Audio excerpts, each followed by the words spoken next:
Hi there, Fac from Fac Ironworks. Welcome to this video.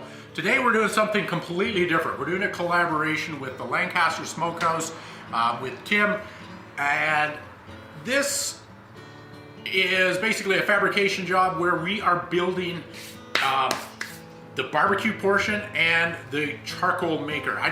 Forgive me, I don't know the terminology. When we get to Tim's video, he's gonna correct you on all that, so I'm not even gonna pretend to know too much about this.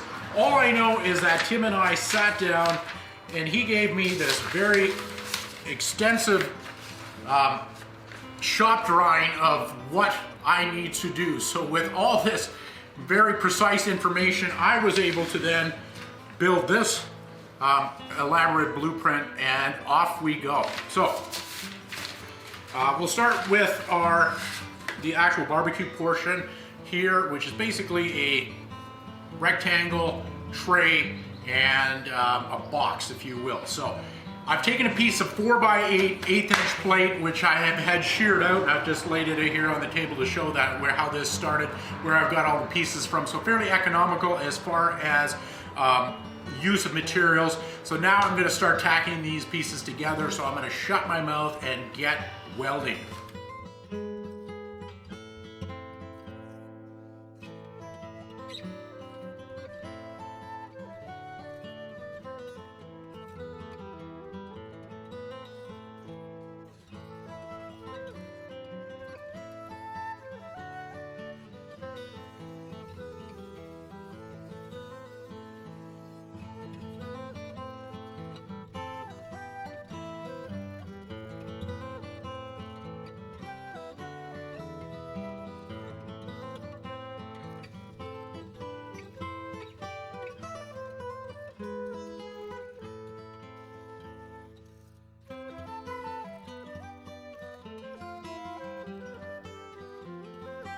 All right, so I just quickly fabbed up the frame for the charcoal maker tube, which you're going to bring in now and begin welding that up. I just wanted to make something that supports it off the ground, and then this 30-inch square here will be becoming the floor of that. You will see as we get into the whole thing. I also just put some square pieces on the bottom and welded those on, so that sitting out in the dirt, that it's not going to sink in. It's got a little bit of a platform to sit on. Tim will have to level this out in his backyard so that everything is sitting pretty and this thing isn't the Leaning Tower of Pisa.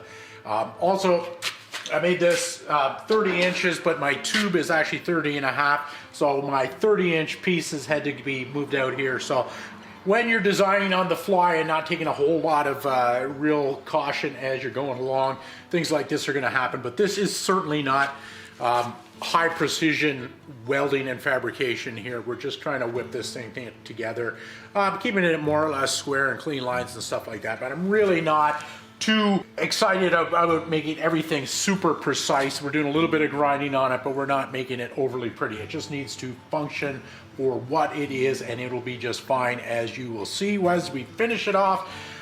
Continuing on, here we go.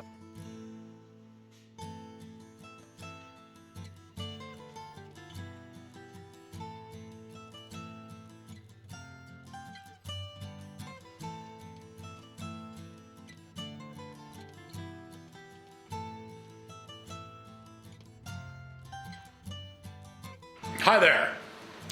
Our charcoal making tube here, this is the piece that we've got for that.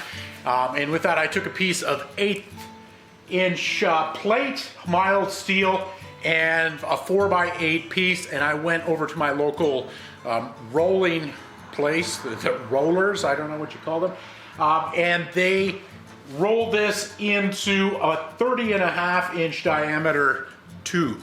And what I need to do now is weld this seam. So I'm just going to give it into alignment and tack it in place, and then I will have to weld the entire seam.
All right, so if I haven't already stated, this is the charcoal maker. It's not technically charcoal you're making coals, actual wood coals. And there's going to be a fire up in the top part here, and I need to have a grate, and then coals, as they burn, the smaller pieces are going to fall through, and then there'll be a secondary gate to get even smaller pieces. I'm not sure the actual sizing on those grates yet. I'm going to have to consult with Tim as to what is appropriate, and we may have to experiment with that a little bit. But what I need is shelves for my grates to sit on. I'll make circular grates.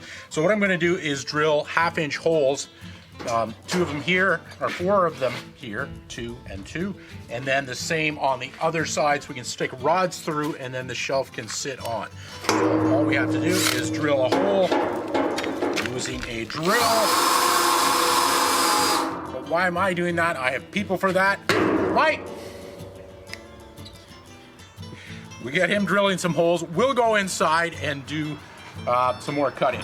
All right, so got the grill up on the table here. I want to cut out the doors. These doors are for bringing the shovels of live coals in and being able to get them in. So I'm putting 2 doors that are 14 inches wide here with about, I don't know, 12-inch space in the center there. Based on my extensive research, you want to have more coals typically at the shoulder and the butt end of the hog there, and less in the stomach area, which has really less mass, less meat to heat up there. So these are kind of your areas to concentrate. Also, having doors here, you're able to kind of get the coals shoveled in where you want them. You've got access to everything inside there.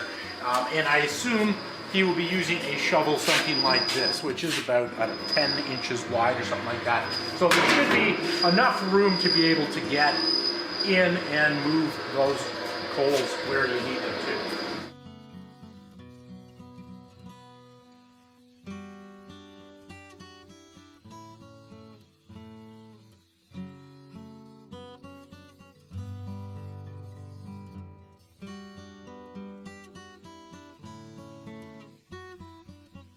All right, so I've got these little bullet hinges here. These are pretty cool. I'm going to weld them on. So I've got my door using my 400-pound magnets here. I've got everything positioned so it's just off of here, and I've got a little gap all the way around. Now I'm going to put it on so that the pin side is on the fixed side. If you put it the other way, it's going to fall off. So just get that positioned on there, and a happy surprise, the magnet is strong enough to actually hold this little guy in place. Now, I just have to tack it. Make sure you're tacking it on the right side, welding it on the bottom, on this side, on the door side for the top part, and then it'll function as a hinge.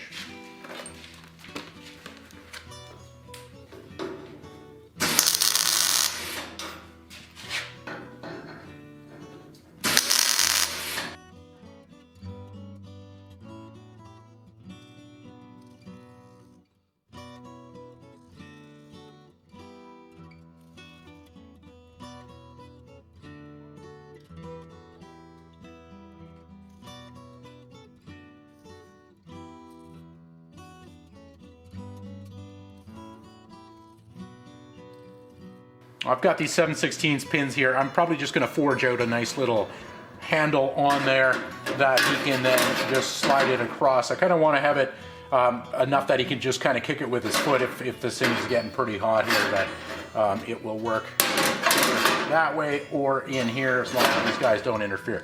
Doors are done now. I'm going to go weld the hinges on the charcoal maker door, same thing as this, and then we'll get going on grills. All right. So now we're going to make the grill for the grill, and I've cut a whole pile of 5/16 round pieces, just long enough to fit inside here, and then I've also got 3 pieces of 3/8 by 1 inch flat bar sitting up on edge, and I have just mounted them using the magnets roughly in place here of where I want them to be, and I've measured my center point here, and I just want to come on either side of that I've decided I'm going to do a 3/4 inch spacing between them. So I'm just going to start by tacking a couple pieces together, and then I'll build a little spacer jig. Well, you'll see.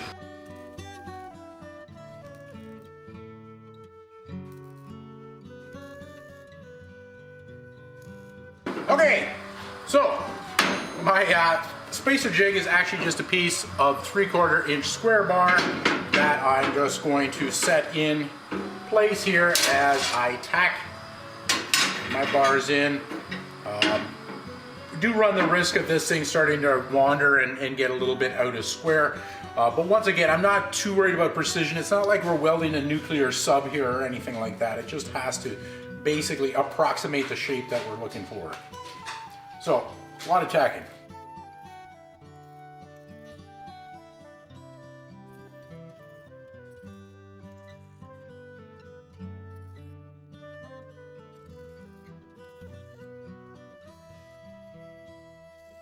Well, that was tedious. A lot of tacking. So I've got everything is tacked into place. Actually, this thing has to be flipped and the other side welded now and get it all firmed up. But you get the idea. I don't think you need to see that. So now we've got the grill done. I'm just going to weld the lid on now. By that I mean the hinges for the lid. And this puppy is pretty much nearing completion.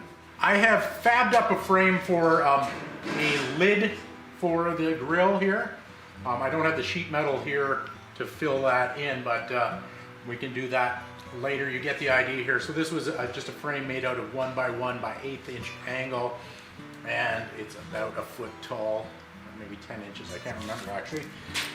What I've done is taken some more of this round tube to create a hinge here, and I've stuck a couple of washers in there. I've got about 3/16 clearance here because I'm expecting with heat and everything these grills to start distorting.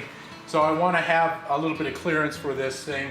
Again, we're not going for super precision on anything. Having said that, I think I will balance these hinges out by doing a consistent measurement. I'm going to come in 6 inches.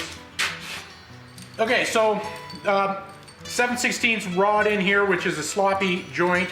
It doesn't have to be a real precise hinge, but I just wanted something that you're going to be able to pull these pins out and take this lid right off if need be. Also, I just welded a washer on the end of it so that we can use that as our pivot point. And now I am going to weld this on. So I'll just put it into the crevice here. And the middle one will be my top one, so it'll get welded to the top.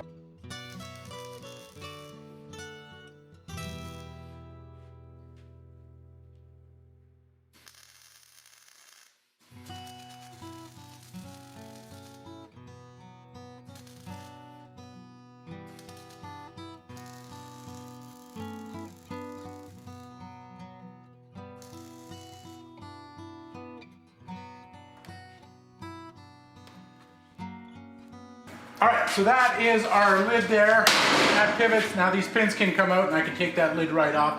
Not even sure if he's going to be using the lid all the time, how necessary that is, but I thought it'd be a nice accessory to include.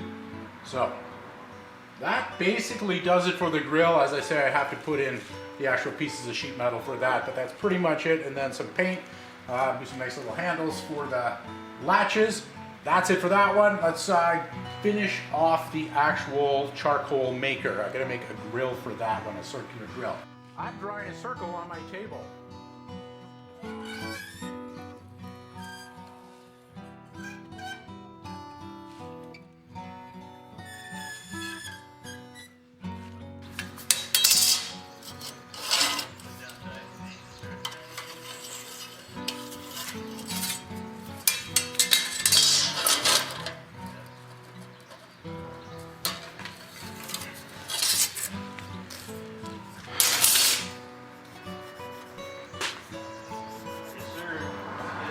Okay, 30-inch circle. Inside of the smoker is actually like 30.5, so I want to make a grill. And I think I'm going to do it with about 3-inch spacing. So I've got my center one marked out here, and then I'm just going to go out 3 inches, 6 inches, 9 inches, 12 inches.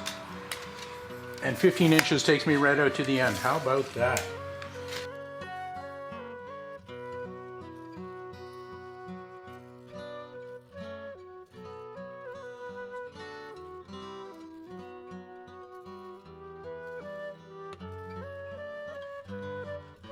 And there is a grill for the charcoal burner. So there we get most of the components. You can see how this is going together. We've got a little bit of fine tuning. We'll leave the grand reveal for the following video, which our collaboration with the Lancaster Smokehouse. So you'll be able to see the whole thing all together and maybe paint it up with some high heat paint and looking all pretty and functional and all that stuff. So there we have it. Interesting, fairly simple fabrication job, but a lot of fun.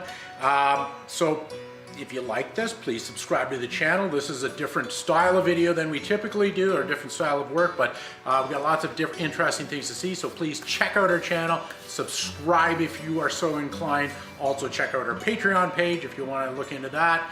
Likes and thumbs up, you know all the drill, do all that YouTube stuff. So that is it for now. Please stay tuned for the Lancaster's Smokehouse's video on this collaboration. I'm sure it will be linked when this all gets done, and perhaps I will actually make a guest appearance. So since there will be tasty meat cooking, I probably will sneak into their video as well. So I'll see you then.